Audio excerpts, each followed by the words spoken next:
ஆலயா cotton trending வேட்டிகள் ஷர்ட்டுகள்.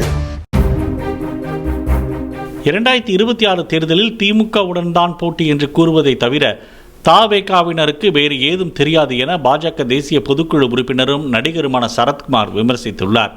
தூத்துக்குடியில் செய்தியாளர்களை சந்தித்த அவர், ரஜினிகாந்த், அஜித்குமார், வடிவேலு போன்ற எல்லா நடிகர்களுக்கும் கூட்டம் கூடும், ஆனால் வாக்காக மாறுமா என்பதை மக்கள் தான் முடிவு செய்வார்கள் என்று தெரிவித்தார். ஒவ்வொரு முறையும் தாவேகா சொல்றது வந்து திமுகவுக்கும் எங்களுக்கும் மட்டும்தான் அது அவங்க சொல்லிட்டு இருக்க வேற வழி தராங்க. அது மீறி அவங்களுக்கு தெரியாதுன்னு நினைக்கிறேன். படிச்சு எழுதி கொடுத்தது அவ்வளோதான், அதனால படிக்கிறாங்க. வடிவேலு அன்பு சகோதரர் வடிவேலுக்கு கூட்டம் வரும்.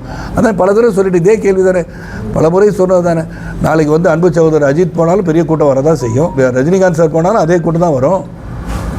அப்போ கூட்டம் வரும், ஆனால் அவர்கள் வாக்களிப்பார்கள் என்பதை வந்து மக்கள் தான் கடைசி முடிவு எடுக்கணும். அவங்க வந்து எதற்காக வாக்களிக்க போகிறோம், எந்த கொள்கைக்காக வாக்களிக்க போகின்றோம், இவர்கள் வந்தால் சிறந்த ஆட்சியை கொடுக்க முடியுமான்னு சிந்தித்து செயல்படும் மக்கள்.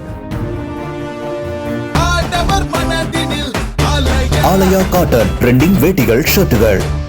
பிளே ஸ்டோர் மற்றும் ஆப் ஸ்டோரில் இருந்து பாலிமர் செயலியை QR கோடு மூலம் பதிவிறக்கம் செய்யுங்கள்.